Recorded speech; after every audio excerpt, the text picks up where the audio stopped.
저 최대리사입니다. 아트상담소에서 일하고 있고요. 오늘은 코비드-19과 반아시아인 인종차별이 청소년 정신건강에 미치는 영향에 대해서 얘기를 해보도록 할게요. 오늘 토픽은 청소년의 뇌, 청소년의 발달, 청소년의 정신건강, 그 다음에 코비드-19이 청소년의 정신건강에 미치는 영향, 그리고 반아시안 인종차별과 청소년의 정신건강, 그리고 팬데믹과 반아시안 인종차별, 그리고 청소년 훈육 방법에 대해서 얘기를 나눠볼 건데요. 1시간 동안 좀 토픽이 많죠. 그래서 최대한 효율적으로 잘 커버해 보도록 하겠습니다. 일단 먼저 그 청소년에 대해서 저희가 얘기를 하기 전에 청소년 시기에는 그 청소년의 뇌에 대해서 이해를 하는 게 중요할 것 같아서 일단 이곳에서 먼저 얘기를 해볼게요. 그 한글로 된 자료를 못 찾아서 일단 이렇게 자료를 찾았는데 청소년 시기에는 모두 다 알고 계시다시피 어떤 육체적인 그런 변화가 굉장히 많이 있잖아요. 또 그런데 그에 못지않게 뇌 구조에서도 큰 변화가 일어나는 시기고요. 유아기 때 저희가 이제 critical period이라고 그래서 인생 전반에 걸쳐서 아주 굉장히 중요한 발달이 유아기 때 일어나거든요. 그런데 그 이후로 두 번째로 저희 인생에 있어서 아주 중요한 발달이 일어나는 시기가 바로 이 청소년 시의 뇌의 발달이고, 그래서 여기 영어로 적혀 있는 것처럼 second window of opportunity라고 해서 두 번째 저희가 그 메이저한 기회를 맞이하게 되거든요. 그래서 이 청소년의 어떤 중요한 이런 뇌 발달이 이루어지고 있는지 한번 얘기를 해보도록 할게요. 근데 그 전에 그러면 이게 second window of opportunity, 첫 번째 기회, 두 번째 기회라고 할 정도로 어떤 메이저한 그게 어떤 의미가 있는지를 잠깐 얘기를 해보면, 유아기 때는 언어 발달이 아주 그 메이저한 발달이거든요. 이게 얼마만큼 중요하냐면은 예를 들어서 이 시기를 놓치면 되돌이킬 수 없는 그런 어떤 영향이 있는 시기이기도 해요. 예를 들어서 어떤 그 정신분열증 있는 아버지가 아이가 말을 하거나 소리를 내는 게 싫어서 그 아이가 소리를 낼 때마다 학대를 했어요. 그래서 그 아이가 13살 때 발견이 됐는데, 그러면 13살 때까지 말을 할 수가 없었던 거죠. 그래서 13살 때 모든 전문가들이 붙어서 아이가 말하는 거 가르치려고 했지만, 이 아이가 물론 말을 하는 거를 배우기는 했으나 완벽하게 우리가 지금 얘기하듯이 이렇게 유창하게 하는 말을 할 수가 없었어요.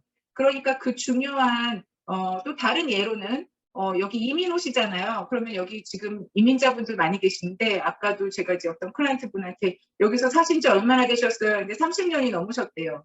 그런데도 영어가 아주 불편하신 거예요. 그러니까 7살 때까지는 이미 7살 전에 이민 온 아이들은 말을 할 때 네이티브 스피커와 구분이 안 되는데, 연구에 의하면 7살 넘어서 온 친구들은 액센트가 있고 문법의 차이가 있고, 아, 저 사람은 나이가 있어서 이민을 온 사람이구나 하는 이민자인 거를 알 정도로 그 액센트가 있대요. 그러니까 그 말은 그 중요한 시기 때 뭔가 발달을 놓치면 그렇게 뭔가 플루언트해지시 언어의 발달에서 플루언트한 게 다르다는 뜻이잖아요. 그러니까 그만큼 중요한 시기가 바로 이 어렸을 때 일어나는데, 그의 두 번째로 중요한 이 시기가 지금 이제 저희 청소년기에 일어난다는 거죠.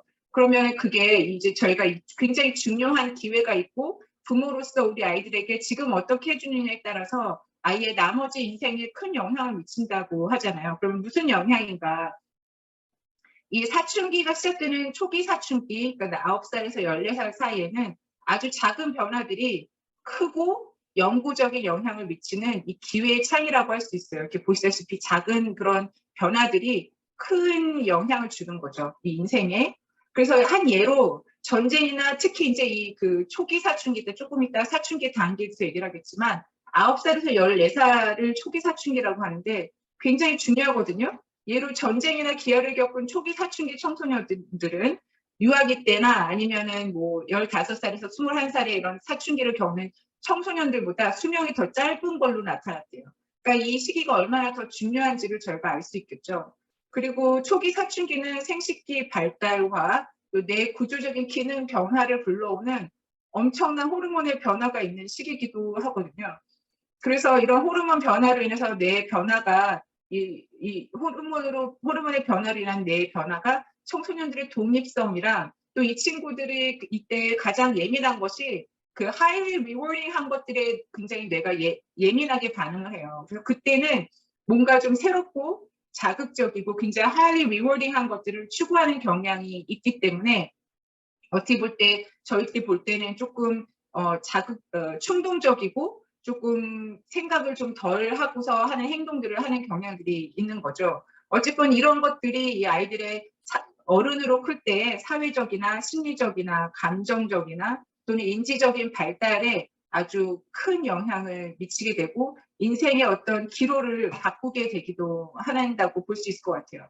그리고 이 청소년 시기에 예를 들면은 아이들이 이제 제가 아까 말씀드린 것처럼 어떤 highly rewarding한 거, 뭔가 조금 기분을 좋게 해주는 이런 것들에 대해서 굉장히 민감하게 반응을 하다 보니까 어떤 이런 경향들이 예를 들어서 아이들이 늦게 자는 경향이 생기게 되죠. 왜냐하면 밤에 자기 전에 비디오 게임을 한다거나 핸드폰으로 친구랑 연락을 한다거나 인터넷을 하다 보면 이런 것들이 몇 달, 몇 년에 걸쳐서 늦잠을 자거나 불규칙하게 자거나 하면서 이제 그 학교에 지각을 하고 또 뭐 수업을 일정 기간 빠지게 되면은 또 거기서 잃어버리는 것들이 있겠죠. 하면서 지금 상상하시는 대로 그게 인생에 미치는 영향이 어떻게 흘러가는지를 생각해 보면 뭐 따로 제가 설명을 드리지 않아도 될 것 같아요.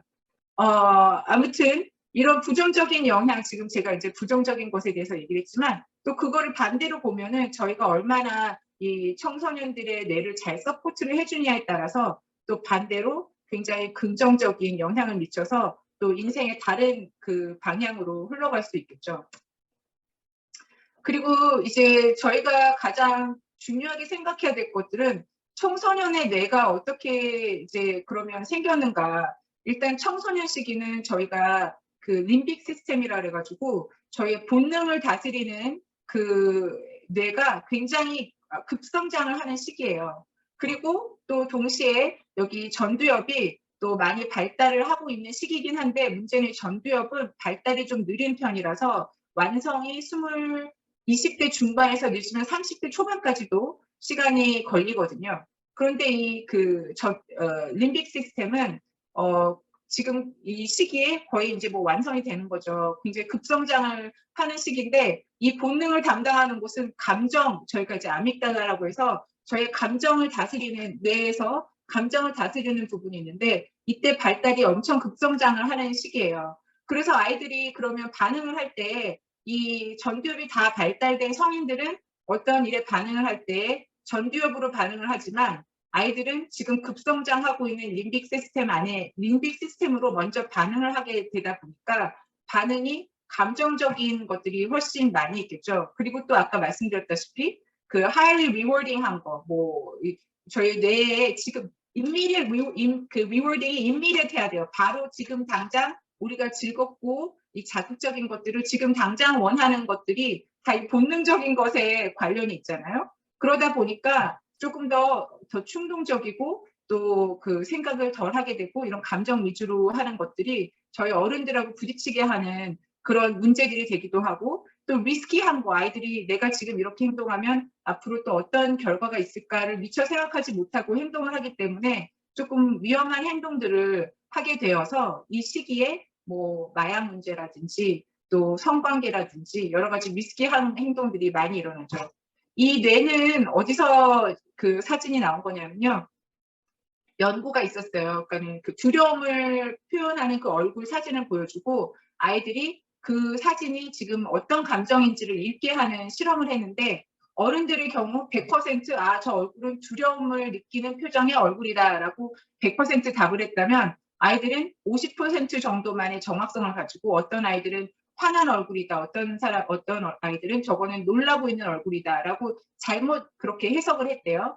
그 이유는 어른들은 이성과 이 전두엽이 담당하는 곳은 이성이라든지 계획을 한다든지 뭐 이런 것들을 담당하는 곳인데 그렇기 때문에 조금 더 정확하게 저 표현이라든지 이런 것들을 읽고 탐구를 할 수 있죠. 그런데 아이들은 감정으로 그 얼굴을 보기 때문에 정확하게 저 표정이 어떤 표정이라는 거를 분석을 할 수 있는 능력이 떨어지는 거죠. 그래서 그리고 그때 이제 어떤 뇌의 어떤 부분이 반응을 하는가를 봤는데 어른들은 전두엽이 작동을 하고 있는 반면 아이들은 이렇게 림빅 시스템이 작동을 해서 그 정보를 읽었으니까 이게 아무래도 정확하지 않겠죠. 그래서 이게 뇌의 그런 그 차이를 보여주는 사진이에요.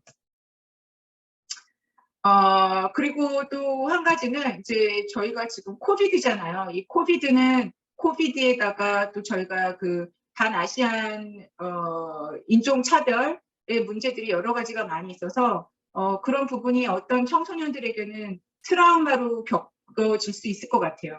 그런데 그러면 이 청소년기에 겪는 이 트라우마는 어떤 영향을 미치는가? 아까 조금 전에 말씀드렸던 것처럼 이게 저희 이 뇌가 지금 두 번째로 인생에 있어서 두 번째로 굉장히 중요한 그 시기이고 발달하는 시기이고 그것이 지금 인생에 미치는 영향이 굉장히 어떻게 경험을 하느냐에 따라 큰 영향을 미치잖아요. 그렇게 보면 이 트라우마가 미치는 영향은 굉장히 크다고 볼 수 있겠죠. 그러니까 트라우마는 학습 내에서 생존 뇌로 바꾸고 또 일상에 체질에 유연하게 반응하는 데 필요한 뇌의 발달을 방해하게 돼요.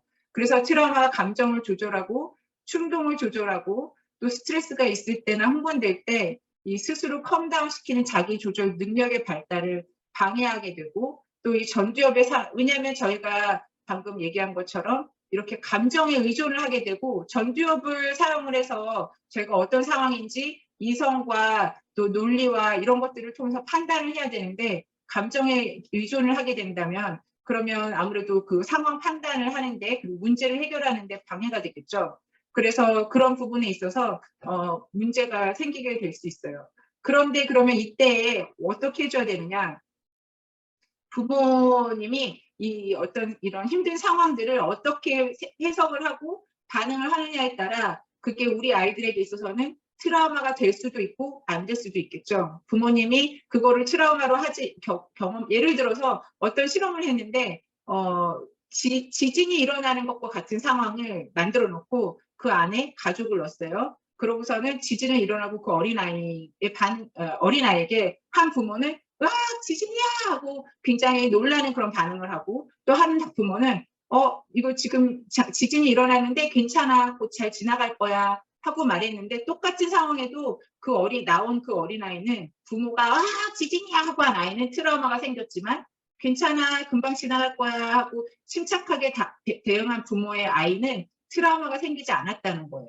그러니까 부모가 그만큼 어떻게 반응을 하느냐에 따라서 우리 아이들의 정신 건강에 큰 영향을 미치기 때문에 그 부모님의 그런 또 스스로 내가 어떤 상황에 있고 그런 자기의 그런 또 감정이라든지 정신 건강 상태라든지 이런 것들을 인식하는 것이 매우 중요하다고 할 수 있겠죠. 그리고 또 부모하고 자식 간의 긍정적인 관계가 또 아이들의 청소년들의 감정 조절이라든지 충동 조절에 도움이 된다는 연구가 또 있거든요. 그래서 이 서로 간의 신뢰를 바탕으로 우리 아이들이 안전하고 안정된 환경을 느낄 수 있도록 저희 부모들이 조성을 해주고 또 전두엽을 써서 예를 들어서 뭐뭐 하지 마 이렇게 해 저렇게 해라고 얘기하는 게 아니라 또 울지 마 뭐 침착하게 해라고 하기보다는 이런 상황에서는 어떻게 할 수 있었으면 좋았을까? 이건 어떻게 하면 좋겠니? 이렇게 아이가 고민을 할 수 있게끔 전두엽을 사용해서 올바른 판단을 하도록 또 격려를 하고 또 너가 이런 감정이었구나 저런 감정이었구나 이렇게 속상했겠구나 하고 아이의 감정을 읽어주고 또 표현할 수 있도록 도와주고 하는 것들이 아이들의 감정 조절에도 도움이 많이 되겠죠. 그래서 이 뇌를 보면서 우리 앞으로 지금 이제 저희가 쭉 얘기할 것들에 있어서 어떻게 방향을 나아가야 되고 왜 우리가 이렇게 아이들을 도와줘야 되고 하는 것들에 대한 아이디어를 좀 가지실 수 있으면 좋을 것 같아요. 청소년의 발달 단계에 대해서 잠깐 좀 얘기를 하고 싶은데요. 세 가지로 나뉘거든요. 그래서 청소년기가 이제 질풍노도라는 말도 있듯이 스트레스가 많은 시기이기도 해요. 왜냐하면 자기들의 몸도 바뀌고 또 기대도 바뀌고 또 뇌도 지금 안에서 이렇게 많은 변화가 일어나고 있기 때문에 그래서 청소년기는 어린이에서 어른으로 성장하는 과도기라고 볼 수 있고 또 그때 이 초기, 중기, 후기에 따라서 이 여러 가지 차이가 있게 되는데 뭐 지금 이제 여기 보시다시피 10살에서 14살, 15살에서 17살, 18살에서 24살 이렇게 나뉘긴 하는데 뭐 이게 반드시 딱 이렇게 나뉜 모든 아이들이 다 이렇게 된다고 이런 과정을 겪는다라고 하기는 어려운데 대부분 그렇다라고 생각을 하시면 될 것 같고요. 어떤 사람들은 10살에서 청소년기가 시작된다고 생각하는 사람들도 있고 어떤 전문가들은 9살에서부터 시작한다고 하는 분들도 계십니다. 그래서 이 청소년들의 이 신체적 발달, 심리적 발달, 인지적 발달, 사회적 발달 등이 여러 가지 이 아이들이 청소년 시기에 겪게 되는 변화인데 지금 방금 얘기한 이 나이의 별에 따라서 아이들이 어떤 발달 과제들이 이루어지는지 조금 더 인식을 하신다면 지금 아이들의 그 발달 단계를 더 잘 도와주실 수 있을 것 같아요. 그래서 일단 신체적 발달에 대해서 저희가 먼저 알아보고 이 시기에 부모들이 할 수 있는 건 뭐가 있을지 한번 얘기를 해보도록 할게요. 그래서 초기는 10살에서 14살 또는 9살에서 14살, 학년을 시작하면 4학년 또는 5학년에서 9학년까지 있는데 이때의 신체적 과제는 이른 신체적 변화를 겪는 아이들이 있어요. 그러니까는 어린 나이에도 불구하고 벌써 여자아이들의 경우 가슴이 나온다거나 음모가 생기면서 급성장을 하게 되고 또 남자아이들의 경우에는 고환이나 성기가 커지기 시작하죠. 여드름도 생기고 몸에서 냄새도 나고 사춘기 시기에 인생을 통틀어서 진짜 가장 드라마틱한 신체적 변화가 일어나게 되고 제가 예전에 어떤 그 뉴욕타임즈에서 나온 비디오를 봤는데 나온 지 몇 개월 된 것 같아요. 근데 거기서 이제 그 청소년 정신건강의 위기에 대해서 얘기가 나왔었는데 한 청소년 인터뷰를 했는데요. 그 청소년이 그러는 거예요. 자기 마인드는 아직 어린인데 내 몸은 어린이여서 그것 자체가 너무 두렵고 무섭고 끔찍하다는 얘기를 하는 거예요. 그래서 이게 아이들이 본인이 통제를 할 수 있는 게 아니잖아요. 몸이 그렇게 크는 거니까. 그러니까 그런 부분에 있어서 이 외적인 그런 변화들이 아이들에게 미치는 어떤 영향들이 크게 있겠죠. 이 시기에 아이들의 성과 외모와 관련된 생각들이 이 심리 발달하고 상호작용하면서 정립되기 시작한다는 거를 부모님들이 인지를 하는 게 필요할 것 같아요. 그래서 본인의 외모에 대한 생각, 자존감 이런 것들이 이 발달 단계와 맞물려서 영향을 받기 쉽고 그때 우울증이 생긴다든지 어떤 여러 가지 정신적인 문제들이 생길 수가 있거든요. 특히 여자애들은 이제 대략 14살부터 남자아이들의 발달은 느려서 보통 14살에 시작하는데 여자애들은 보통 11살이나 12살 사이로 그때 급성장이 많이 이루어지는데 그때 심리적 영향이 다 달라요. 예를 들어서 남자아이들의 경우에 이렇게 신체적인 사춘기가 빨리 온 애들은 자신감, 그러니까 덩치가 크니까 남자아이들 세계에서는 그런 것들이 자존감에 더 좋은 영향을 미치거든요. 그런데 반면에 여자아이들의 경우에는 이런 발달이 더 빨리 오면은 자존감이 낮아지는 부정적인 영향을 미치게 돼요. 그래서 예를 들어서 가슴이 나오고 생일을 또래 아이들보다 일찍 생일 시작한 제 클라이언트가 있었는데 그 이후로 이 여자아이가 생리대를 쓰고 또 가슴이 더 다른 아이들보다 크다는 이유로 학교에서 루머가 시작되고 아마도 아이들이 지식이 없어서 그랬겠죠. 이 아이가 다른 사람들이랑 어떤 성관계를 막 맺어서 몸이 그렇게 된 거다, 생리를 한 거다라고 소문이 나서 그 학교에서 왕따의 대상이 됐어요. 그러면서 이 아이가 왕따가 되면서 그 주변에 안 좋은 영향을 미치는 그런 좋지 않은 친구들과 어울리게 되면서 마약에 손을 대고 술을 하게 되고 이렇게 안 좋은 아까 얘기했듯이 자그마한 것들이 크게 쌓이면서 그게 인생에 주는 영향이 큰 거죠. 그리고 그런 일도 있었고요. 그래서 여자아이나 남자아이나 어른의 몸을 더 일찍 갖게 된 애들은 본인의 인지적이고 정서적인 발달은 아직 거기에까지 올라가지 않는데 일단 몸이 그러니까 유혹도 더 많게 되겠고 그래서 성관계에 연루될 확률도 높아지고 아직 준비가 안 된 상태에서 그래서 그리고 또 외모로 보면은 뭔가 어른처럼 보이니까 주변에서도 자기도 모르게 아이를 취급할 때 좀 더 성숙한 아이로 취급을 하고 그거에 대한 기대를 하다 보니까 거기서 오는 갭으로 아이들이 심리적으로 힘들게 되는 일들이 있고 그들의 정신건강 또 발달에 영향을 미치게 되는 거죠. 그래서 신체적 사춘기가 늦게 오는 아이들의 경우에 오히려 여자아이들에게는 이게 별 문제가 되지는 않지만은 남자애들 같은 경우에는 자존감이라든지 이런 것들이 또 영향을 미치게 되는 그런 차이가 있어요. 그 다음에 이제 중기 사춘기 15살에서 17살, 9학년에서 12학년 아이들의 경우에는 여자아이들의 경우는 뭐 이미 사춘기가 중반이나 급성장 마지막 단계쯤에 있을 때고 남자아이들은 이때 이제 몸의 변화, 몸정이나 변성기 등 그때 이제 급성장을 시작하는 시기가 되고요. 그 다음에 후기 사춘기 18세에서 24세 그때는 이제 졸업을 하고 나서죠. 그때는 이제 여자애들은 이미 다 끝났고 남자애들의 경우에 사춘기가 이제 이때 끝나는 시기도 하고 본인의 체모와 근육이 이제 지속적으로 발달이 되는 시기입니다. 그래서 그러면 그때 우리가 아이들을 어떻게 도와주면 좋을까?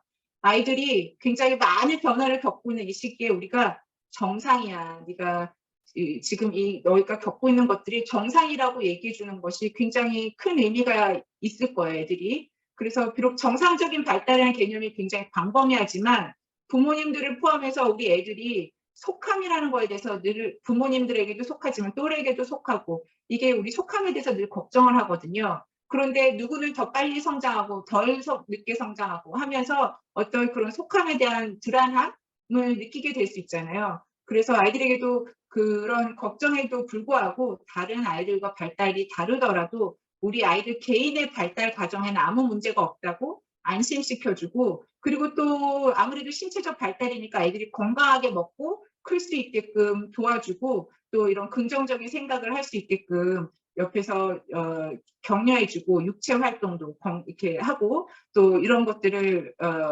잠을 또 충분히 자고 애들이 이때 수면을 굉장히 잘 취하는 것이 굉장히 중요하니까 또 잠을 잘 잘 수 있게끔 슬립 루틴을 계속 컨시스턴트하게 가질 수 있게 그렇게 해주는 게 필요하겠죠.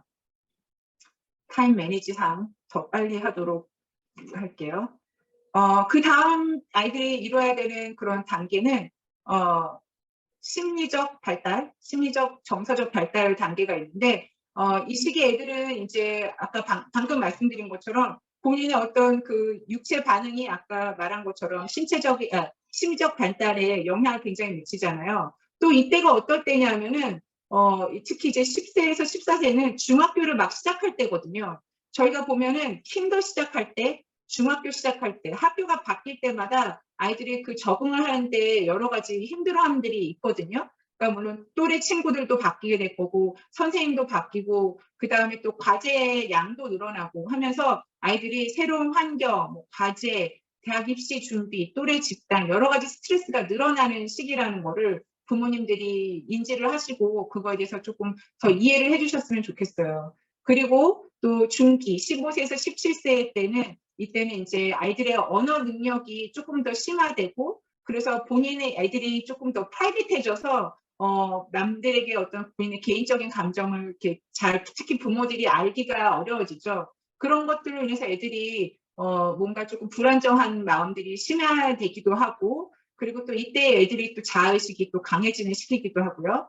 18세에서 24세 이때는 추상적인 생각이 가능해지고 또 뇌가 이제 완성되어 가는 시기이기도 하지만 아직 아이들이 그런 것들이 이런 본인이 배우고 습득한 이런 것들을 일관성 있게 늘 쓸 수가 없기 때문에 가끔 충동적인 행동을 하면서 문제가 생기는 그런 시기이기도 해요. 그래서 이때는 우리가 또 우리 아이들의 심리적 정서적 발달에서 어떻게 할 수 있는가. 먼저 제일 중요한 거는 부모님들의 본인의 정신 건강을 먼저 살펴셨으면 좋겠어요. 그래야 우리 아이들에게 저희가 도움을 줄 수가 있거든요. 그러니까 비행기에서 어떤 문제가 생겼을 때 이 산소호흡기가 떨어지면 누가 먼저 써야 되느냐 하면 많은 부모님들이 우리 애들을 먼저 씌워줘야 돼요 하시지만 정작 부모님이 먼저 쓰셔야 부모님이 정신을 차리고 우리 애들이 그 산소호흡기를 껴줄 수 있는 것처럼 이 심리적 정서적 발달도 부모님들이 이게 안정이 되어 있지 않으면 우리 아이들의 것을 돌봐줄 수가 없고 부모님들이 오히려 더 화도 잘 내고 우리 아이들의 이런 것들을 품어주거나 인내를 갖기가 어렵기 때문에 먼저 본인의 정신 건강을 우선시하시라고 말씀을 드리고 싶어요. 그리고 또 아이들에 대한 그 본인의 어떤 기대가 너무 완벽한 내가 기대를 너무 높게 하고 있는 건 아닌가. 그리고 또 아이들의 감정이나 이런 게 공감이 안 되더라도 좀 더 인내를 가지고 아이들의 그런 얘기를 들어주고 판단하지 않고 가르치려 하지 않고 들어주고 이해해주고 공감해주려 하는 것이 우리 아이에게 큰 그런 의미가 있다는 거를 말씀을 드리고 싶어요. 그 다음에 또 죄송합니다. 이거 자꾸. 네. 그 다음에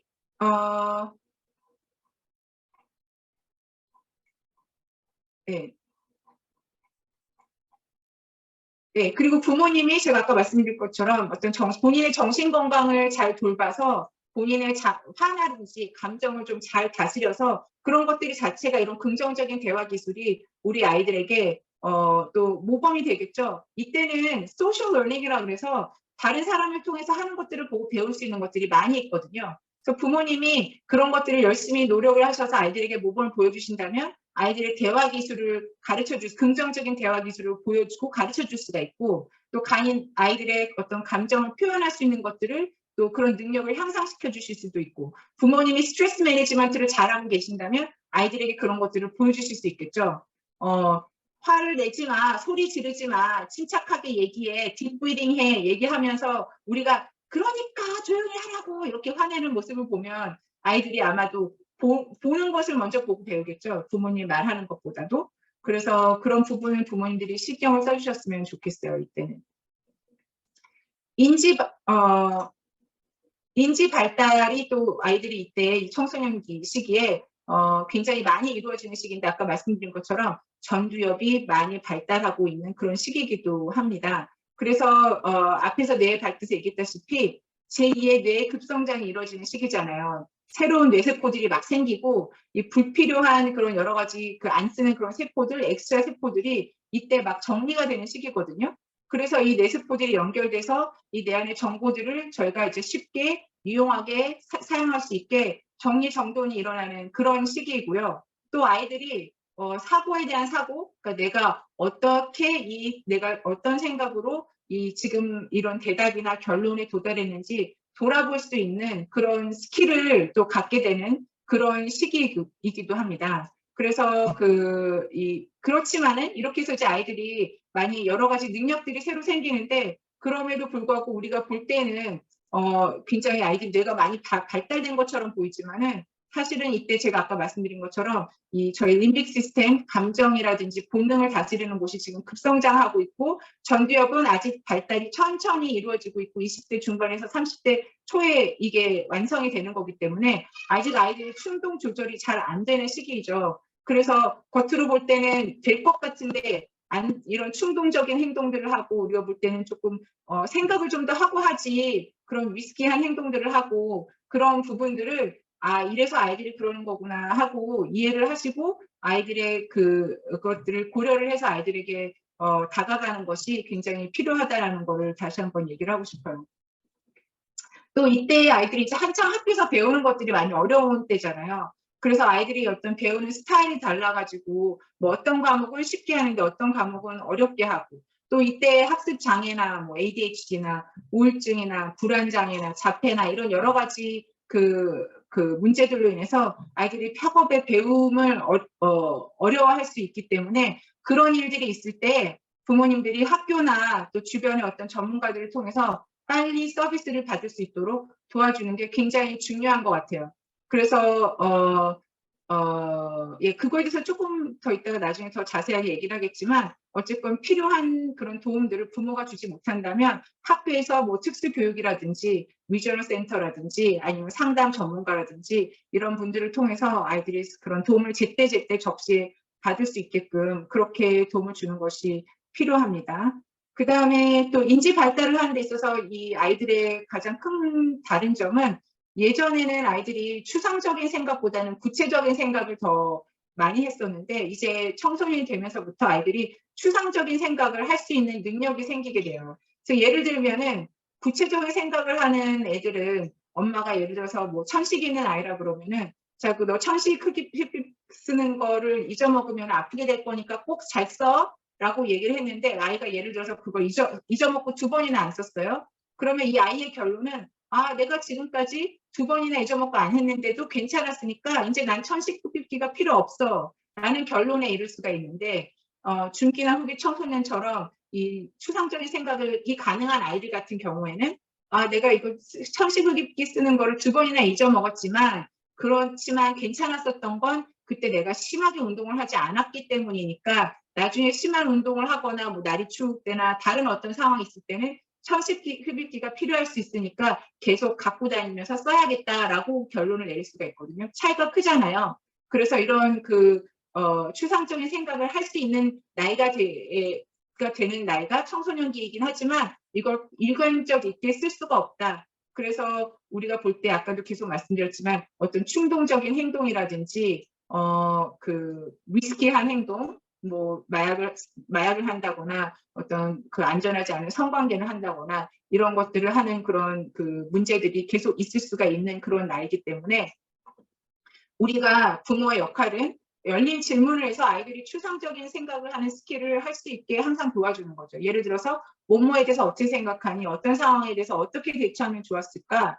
그 다음에 또 아이들이 어떤 걸 한다 그럴 때 그걸 하게 되면 어떤 장점이 있을까? 어떤 단점이 있을까 해서 아이들이 스스로 결정을 할 수 있게끔 그런 pros and cons를 아이들이 고민해서 그 답을 아이들이 스스로 도출할 수 있게끔 도와주는 거. 또 뭐 예를 들어서 저희가 뭐 여행을 간다든지 어떤 가족 이벤트가 있을 때 부모님이 다 해주기보다는 아이들이 같이 그거를 계획하고 준비할 수 있는 그런 기회를 준다면 계속 전두엽을 쓸 수 있는 기회를 주는 거잖아요. 그런 것들이 계속 필요하다라고 말씀드릴 수 있을 것 같아요. 그 다음에 이 시기에도 계속 좋은 잠을 충분히 자는 것이 굉장히 중요하다라는 거를 너무 말씀을 드리고 싶어요. 요즘에 청소년들 잠이 많이 부족한데 전문가들은 6살에서 12살의 아이들은 최소 9시간에서 12시간, 그 다음에 10살에서 18살 아이들은 8시간에서 10시간은 자야 된다라고 얘기를 하거든요.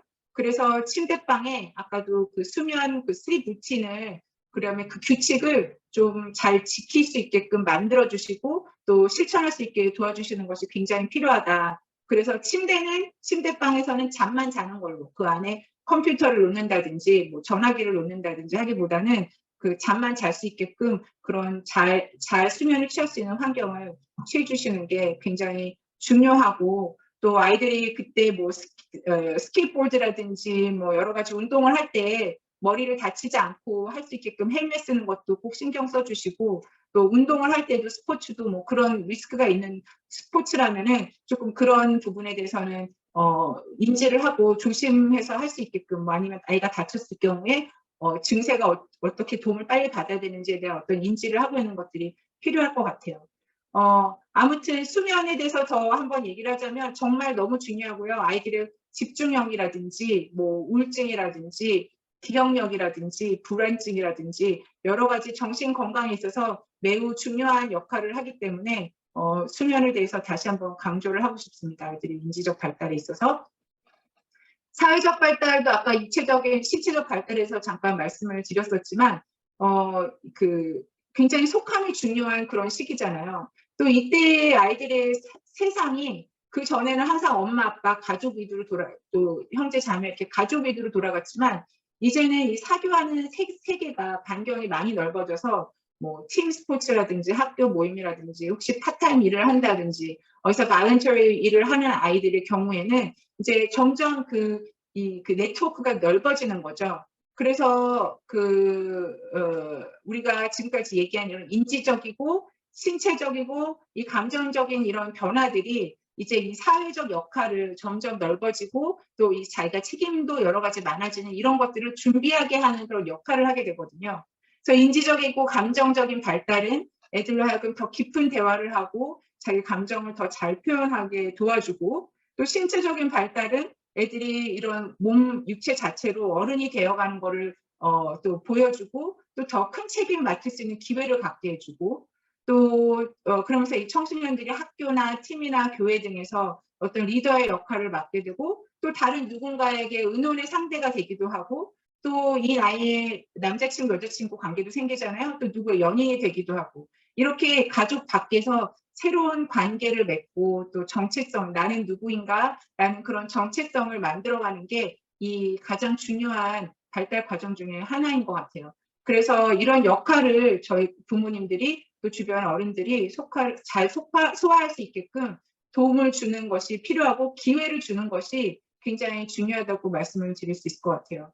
일단 더 얘기를 하겠지만은 청소년들이 이 처한 환경에 굉장히 큰 영향을 받고 또 요즘처럼 그런 아시안 인종차별이 많이 일어나는 이 환경에서 우리 아이들이 보다 더 그런 트라우마를 겪지 않게끔, 트라우마를 겪더라도 잘 다스릴 수 있게끔 저희가 그거를 배려를 해주는 게 필요하고, 그런 것들을 다 할 수 있게는 본인의 감정을 또 잘 다스리고 잘 먹고, 또 부모님이 따뜻하게 아이들의 얘기를 들어주고 바라봐주고 이런 것들을 함으로써 아이들이 정말 어른으로 성장하는 데 있어서 지금까지 배우는 이런 인지적이고 정서적이고 또 신체적이고 이런 사회적인 발달에서 배운 모든 이 기술들을 습득하고 테스트하고 그렇게 할 수 있는 환경을 만들어주는 것이 굉장히 중요하다. 예전에 제 클라이언트의 경우에 부모님이 실수하는 거를 두려워하는 거예요. 아이가 어떤 실수에서 다치는 것들을. 하지만 이런 시기, 지금의 시기는 아이가 실수도 해보고 뭔가 일어설 수 있게끔 부모님이 계실 때 부모님의 보호 안에 있을 때 이런 실수도 해보고 일어서고 넘어지기도 하고, 근데 부모님과 떨어져서 본인이 어떤 뭐 타주로 가서 대학을 간다든가 했을 때 본인이 실수를 했을 때는 부모님이 바로 도와줄 수가 없잖아요. 그러니까 그런 기회들도 많이 주는 것이 필요하다라고 말씀을 드리고 싶어요. 초기 청소년기부터 이제 후기까지 다 부모와 또 감정적으로 분리가 되고 또 동성이나 이성이나 이런 것들이 굉장히 중요해지는 그런 시기인데, 우리 사실 지금 코런틴이다, 뭐 자가격리다, 또 팬데믹이다 해서 아이들이 부모님과 집에서 계속 붙어 있는 그런 환경이 많이 있잖아요. 그때 이제 사실은 이게 정상적인 그런 환경은 아니잖아요. 왜냐면 아이들이 부모님들을 떠나서 독립을 하려고 한참 하는 시기이고 또 또래들과의 관계도 굉장히 중요한 시기라는 거를 부모님들이 이해를 하시고, 아이들이 그렇게 하려는 행동을 할 때, 보통 아이들이 그렇게 하려는 행동을 할 때에는 이제 부모님께 말대꾸를 한다든지 반항하는 거를 한다든지 뭐 예전처럼 부모님이랑 같이 있고 싶어 하지 않는다든지 이런 모든 것들을 조금 존중을 해주시고 이해를 해주시는 그런 것들을 탐구할 수 있는, 그다음에 또래들이랑 어울릴 수 있는 기회, 이런 것들을 마련해 주시는 게 아이들의 사회적 발달에 중요하다라고 말씀을 드릴 수가 있을 것 같고, 그렇지만은 또 저도 부모지만 이 시기가 우리들한테는 굉장히 혼란스러운 시기도 될 수 있을 것 같아요. 일단 그 아이들이 본인이 나는 다 할 수 있어요 하고 할 수 있다고 얘기는 하지만은 뭐 예를 들어서 환경 문제가 되게 중요하다고 굉장히 똑똑하게 잘 얘기를 했는데 막상 쓰레기 버릴 때는 리사이클 쓰레기는 아무 데나 막 버리고 이렇게 굉장히 뭔가 좀 일치가 안 되잖아요. 그러다 보니까 우리 아이들에게 어떤 잔소리를 하게 되고 부딪히는 일이 생길 수도 있고, 또 아이들이 우리하고 같이 이렇게 붙어 있고 표현하고 할 때는 좋은데 또 이렇게 떨어져서 나가려고 할 때는 좀 서운하기도 하고 좀 마음에 상처가 되기도 하고, 뭐 공공장소에서 부모와 같이 있는 것도 창피해하는 그런 청소년이 있을 수 있잖아요. 그래서 그런 부분들을 저희가 인지를 하고 소화를 하지 않으면 우리 아이들에게 그 마음껏 그 성인이 되고 독립성을 키워가는 것들을 도와주는 데서 제한이 있을 수 있잖아요. 그래서 그런 부분을 저희가 인지하고 아까도 말씀드렸지만 부모님의 정신 건강을 되돌아보시고 본인의 어떤 본인의 정체성, 본인의 우리 아이들이 기대하는 것들, 이런 것들에 대해서 이해를 충분히 하고 있는 것이 굉장히 중요하다라는 말씀을 드리고 싶어요. 저희가 항상 다른 사람으로부터 우리 아이들을 보호해 주려고 하는 것들은 잘 인지를 하고 있는데 우리 아이들을 우리 스스로로부터, 우리 스스로의 어떤 부족함으로부터 우리 아이들을 잘 보호하지 못해서 정작 남이 아니라 저희가 우리 아이들에게 마음에 상처를 주고 하는 경우들이 종종 있거든요. 그래서 그렇게 되지 않게끔 저희가 늘 그런 것들을 잘 인식하고 또 돌아보는 것들이 필요하다라는 거를 얘기를 하고 싶었고요. 그 다음에 또 부모 자신이 아까도 얘기했지만 모범임을 보이는 것이 굉장히 중요하거든요.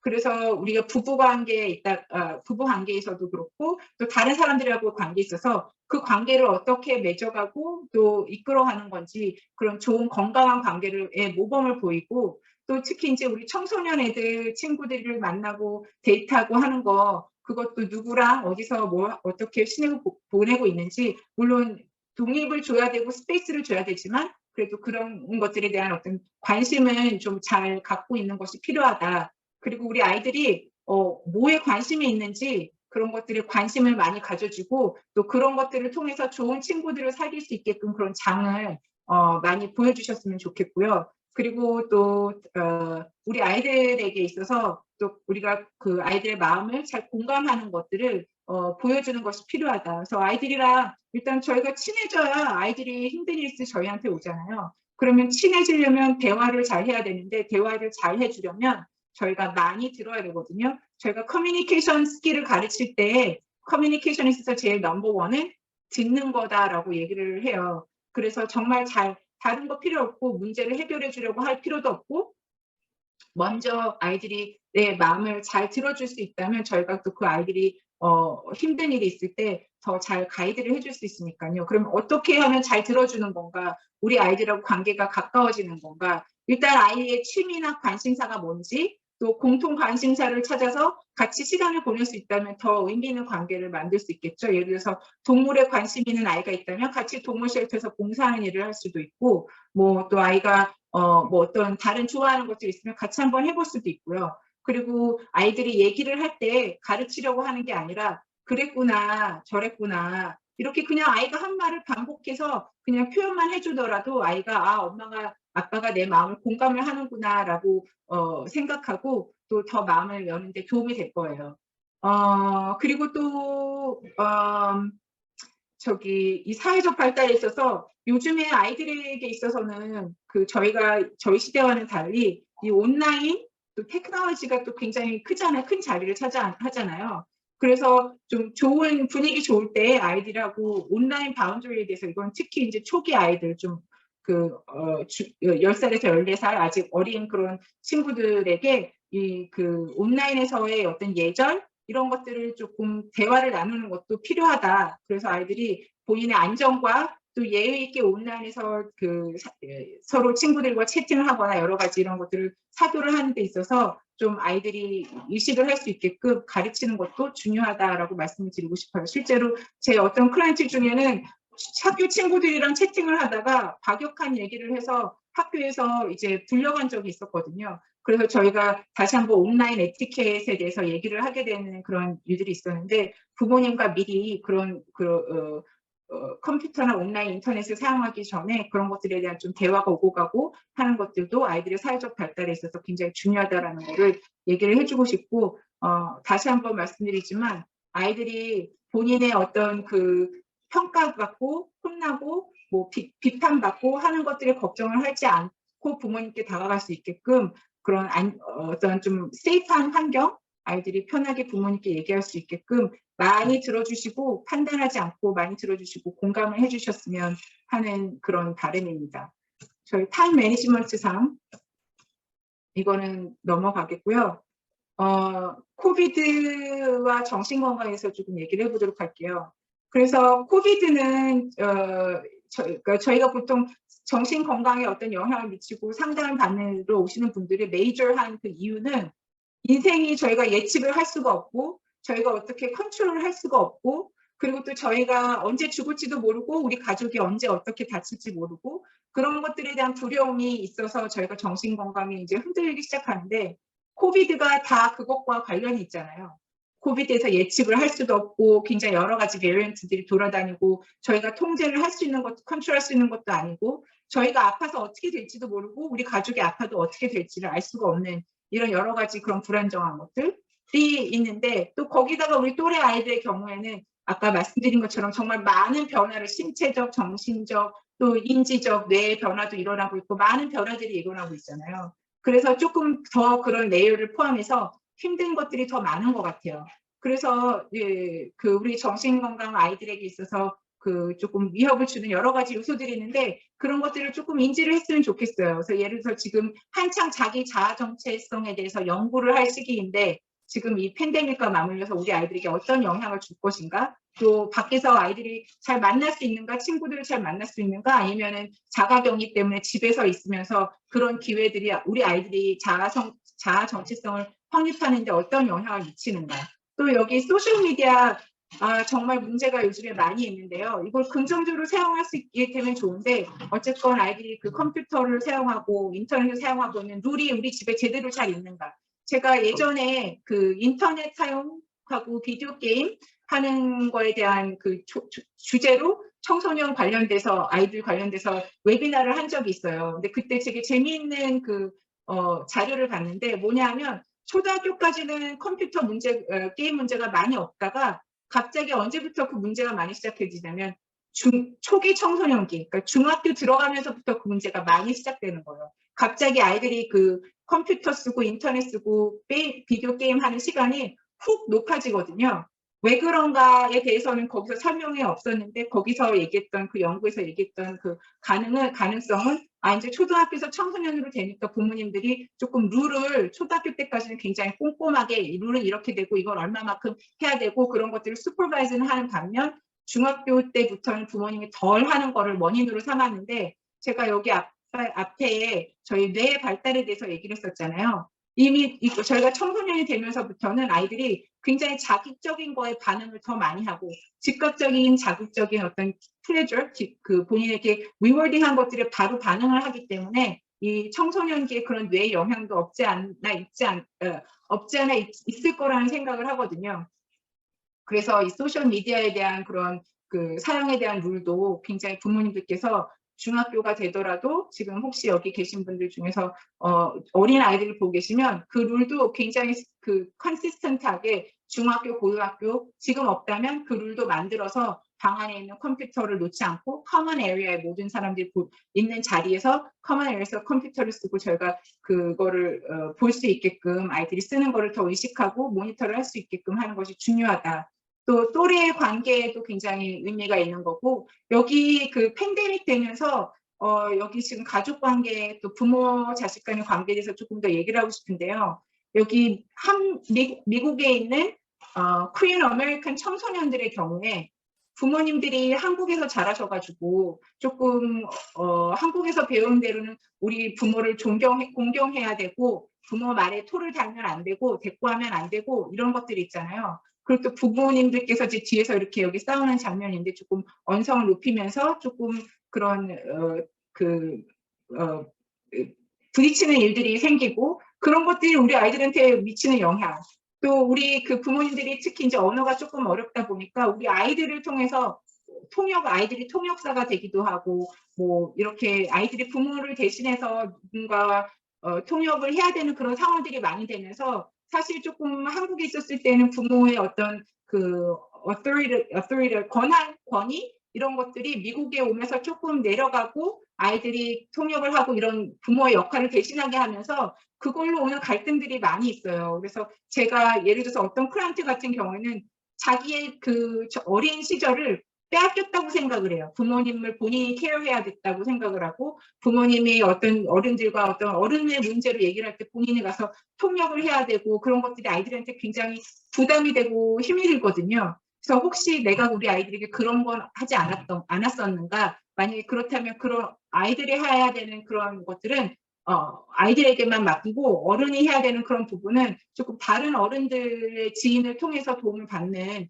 그런 것들로 좀 바꾸시는 거를 고려를 해보셨으면 좋겠고 또 우리가 예전에 한국에서 가졌던 그런 엄격한 부모의 양육 방식은 우리 아이들에게는 미국에서 태어나서 자란 아이들에게는 너무 힘들다. 왜냐하면 학교에 가면 미국 문화고 집에 오면 또 굉장히 차이가 많은 극과 극의 문화 차이를 아이가 겪어야 하기 때문에 그런 데서 오는 그런 그 정신적인 스트레스라든지 이런 것들이 많이 커서 실제로 저희 상담 올 때 어디다 말도 못하고 속으로만 알아서 우울증이라든지 불안증이라든지 또 이거를 somatic complaint라고 그러는데 somatic symptom이라고 해서 말로 못하는 것들이 그냥 몸으로 나타나는 거예요. 괜히 여기가 아프고 저기가 아프고 그런 것들로 일어나는 것들이 많이 있거든요. 그래서 그런 부분들을 좀 부모님들이 신경 쓰신다면 지금 오신 부모님들처럼 조금 요즘에 부모 책들 많이 나와 있고 한국에서도 방송들 많이 나오잖아요. 그 아이들의 양육을 하게 되는 그런 프로그램 같은 것들을 좀 보시면서 고민을 하셔서 최대한 우리 아이들에게 이 미국에서의 문화와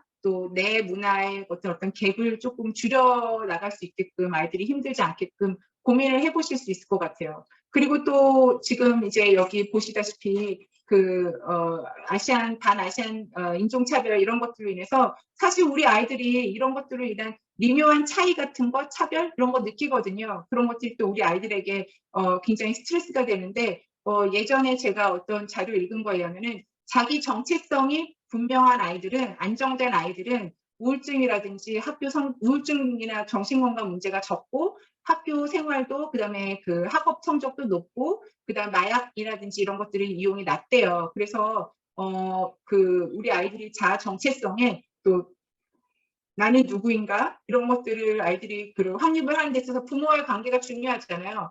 한국어를 할 줄 알고 뭐 아니면은 한국 문화를 알고 이런 것들을 부모님들이 뭐 설날이라든지 이런 것들을 같이 셀레브레이트 하면서 그런 것들이 정체성을 심는 데도 도움을 주실 수 있을 것 같아요. 그리고 또 사실 이 지금 저희가 지난번에 그 아시안 반인종 차별, 인종주의 차별 문제에 대해서 얘기를 했었는데 그때는 어른들도 사실 감당하기 어려운 거거든요. 아까 트라우마에 대해서 제가 말씀드렸지만은 우리 부모가 이런 차별이라든지 이런 것들을 어떻게 대처를 하느냐에 따라서 우리가 어떻게 경험을 해내느냐에 따라서 우리 아이들에게 트라우마가 될 수 있고 아니면 어떤 배움의 기회가 될 수 있다는 거를 인지를 하시고 우리 아이들을 도와주는 데서 아이들이 이런 문제가 있고 또 나는 그 문제를 내가 어떻게 받아들이고 소화를 하고 있는지에 대해서 고민을 해보시고 뭐 필요하시면 전문가의 도움도 받으시고 뭐 유튜브에도 여러 가지 좋은 자료들이 잘 선별해서 찾아보시고 아니면 뭐 책을 읽으실 수도 있고 그렇게 해서 고민을 하셨으면 좋겠어요. 이거는 아이들이 필요한 도움을 정말 적실적실 받는 게 너무 중요한 것 같아요. 그래서 오늘 부모님들이 오시는 웨비나여서 정말 이걸 너무 얘기를 하고 싶었어요. 그래서 여기 지금 보시면 이거는 무슨 자료냐면은 저기 그 특수교육 그 받는 인종별로 나온 자료거든요. 이게 보시다시피 이건 주류 사람들이 받는 서비스예요. 그리고 이거는 아시안들이 받는 서비스인데 그러면 특수교육을 이렇게 주류 사람들이 많이 받는 이유는 특수교육 문제를 스페셜 에듀케이션 니드가 특수교육의 필요가 더 많아서 그럴까요? 그렇진 않거든요. 이게 변호사를 쓴다든지 아니면 학교에다가 우리 아이는 이런 문제가 있으니까 도와주세요라고 더 얘기를 해서 필요한 것들을 받기 위해서 노력을 하기 때문에 그게 되는 거잖아요. 그 서비스 시스템을 또 잘 알고 그래서 우리 부모님들도 물론 우리가 여기서 크지 않았기 때문에 이 시스템이라든지 이런 것들을 잘 모르기 때문에 우리가 여기 주류 사람들보다 아이를 도와줄 수 있는 것에 제한이 있다는 거를 알고 그거에 대해서 조금 더 연구를 하시고 배우시고 도움을 청하셨으면 좋겠어요. 여기 저희 아태 상담소나 한미 가정 상담소나 또 여기 저희 코리안 커뮤니티에 이런 일들 하고 있는 또 여기 지금 그런 그 전문가들이 모임이 많이 있잖아요. 그래서 그런 분들을 찾아 나서셔서 우리 아이가 이런 문제가 있는데 제가 어떻게 도와줄까요? 하고 잘 모르시면 도움을 청하셔서 우리 아이들이 필요한 도움을 제때제때 받을 수 있게끔 그렇게 하셨으면 좋겠어요. 제가 여기 빨간색을 해놓은 거는 other health impairment로 아이들이 특수교육을 받고 있다라고 하는데 이것도 보세요. 여기 그 주류 사람들은 50%가 넘는데 우리 아이들 되게 조금 있어요. other health impairment에 들어가는 그 문제는 정신건강 문제나 ADHD나 뭐 이런 것들이 포함되거든요. 그러면 이런 특수교육은 어떤 서비스를 받는가? 시험을 볼 때 시간을 조금 더 얻을 수가 있어요. 그러면 아이들이 이런 정신건강 문제나 ADHD나 이런 것들이 있는 아이들은 시험을 보기에 더 적합한 장소에서 특별한 장소를 따로 볼 수도 있고 아니면 시간을 조금 더 받을 수가 있고 숙제도 데드라인도 조금 늘려서 해서 아이들이 그런 프레셔에서 조금 벗어날 수가 있거든요. 우리도 여기 주위 사람들이 이렇게 많이 그런 도움을 해서 아이들의 스트레스를 조금 부담을 줄여주는데 저희도 부모님들이 그런 것들이 있다라는 걸 이제 오늘 아셨으니까 필요하신 우리 아이도 조금 이런 우울증이라든지 ADHD라든지 이런 건강 문제가 있는데 도움을 받아야겠다 하시면 하루라도 빨리 아이들이 그런 도움을 받아서 그 아이들의 아까 얘기한 그 뇌가 지금 굉장히 중요한 시기인데 아이들이 도움을 충분히 받아서 우리 아이들이 이 전두엽이 잘 발달되고 또 아이들이 바른 선택을 하는 것들 도움을 받고 그래서 우리 아이들이 이런 그 어른이 되어서 살아가는 그 인생의 어떤 기로에 또 좀 더 건강한 기로로 갈 수 있게끔 그렇게 도움을 주셨으면 좋겠어요.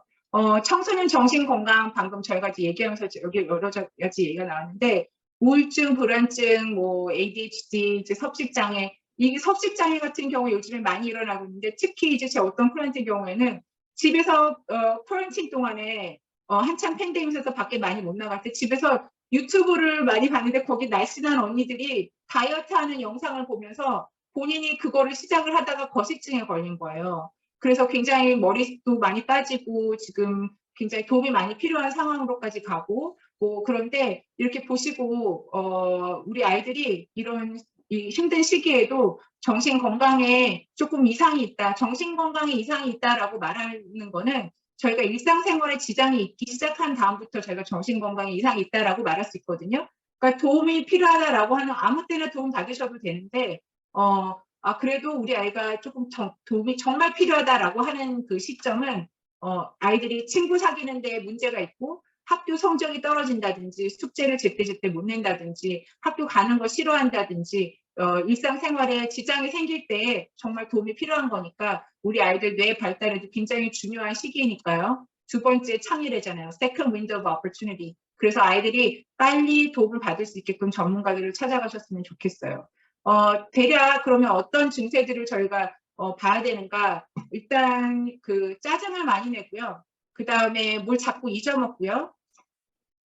그리고 그다음에 잠을 너무 많이 자거나 잠을 적게 자거나 그 다음에 너무 많이 먹거나 적게 먹거나 그리고 혼자 있으려고 한다거나 뭐 이게 가장 큰 것 같아요. 그 다음에 살고 싶지 않다라는 말을 한다거나 그 다음에 그런 것들이 좀 메인한 것 같아요. ADHD는 뭐 아시다시피 집중을 잘 못하고 또 여기 뭐 지금 이제 먹는 거에 어떤 이상이 생긴다거나 또 환청환상 그리고 그 살고 싶지 않다는 그런 생각 뭐 이런 것들이 주로 그 정신건강 사인으로다가 보시고 그런 것들이 우리 아이들에게 해당이 된다 싶으시면 바로 그 도움을 요청하셨으면 좋겠어요. 그리고 또 여기 보면은 그런데 또 청소년 시기에는 다 그런 거 아닌가요? 구분하는 거는 가족들하고만 혼자 좀 그 시간을 가족들하고 좀 떨어져서 친구들하고 시간을 보내는 거는 정상적이다. 그런데 친구들하고 가족하고 모두 떨어져서 혼자 있고 싶어 한다? 그러면 그건 조금 워닝 사인. 그 다음에 뭔가 좀 프라이빗하게 있고 싶어요 하는데 이게 굉장히 비밀적이고 모든 걸 다 하이드하고 싶다? 그러면 조금 많이 프라이빗한 것보다는 더 지나친 거잖아요. 그 다음에 또 여기 만약에 아이들이 이제 그 어린이에서 지금 어른애하고 관심이 조금 다르잖아요. 청소년과의 관심이. 그럼 관심의 변화는 상관없는데 모든 하는 일에 관심이 없어진다. 그러면 그것도 조금 다른 문제겠죠. 그래서 그것도 청소년과 그냥 정신건강의 어떤 차이로 생각을 하시면 될 것 같아요. 반아시아 인종차별과 정신건강에 대해서는 저희가 아까 충분히 얘기를 한 것 같고요. 어떻게 하면 좋을까? 제가 오늘 타임 매니지먼트를 잘 못한 것 같아요. 벌써 1시가 다 됐는데 그래도 제가 아까 부모님들이 하실 수 있는 것들에 대해서 얘기를 했잖아요. 그죠? 그래서 여기 이렇게 충분히 잠을 자고 다 얘기한 것 같아요. 다 커버가 된 것 같아요. 그죠? 그래서 친구들을 만날 수 있는 기회도 주시고 또 아이들이 충분히 휴식을 취하고 운동도 하고 그리고 또 하실 수 있으시면 같이 이런 명상이라든지 신호음이라든지 뭐 이런 것들을 또 같이 아이들이랑 해볼 수 있고 또 필요하면 그 전문가들의 도움을 받으시고요. 그 다음에 요즘 컴퓨터 너무 많이 써요. 그래서 그 부모님들께 굉장히 많이 말씀드리거든요. 브레인 브레이크, 뇌를 휴식하는 시간을 따로 갖는 게 너무너무 중요하다. 그리고 이 집안일 하기 같은 경우에는요. 연구가 있어요. 집안일을 많이 하는 아이들의 경우에 executive functioning, 그러니까 전두엽의 발달이 더 잘 되어 있고 학업 성적도 높고 또 타임 매니지먼트도 잘하게 되고 장점이 많아요. 정신건강적으로도 그렇고 뇌에도 그 장점이 많기 때문에 혹시 우리 아이들 집안일 하는 게 다 없고 부모님이 다 해주고 계셨다면 뇌 휴식의 하나로 이 집안일 하는 것들도 같이 이렇게 주실 수도 있고 뭐 같이 가족 스파데이라 해서 뭐 얼굴 페이셜 같이 하는 것도 할 수 있고 여기 카드 보드 게임 있는데 이거 제가 여기다 다 넣었거든요.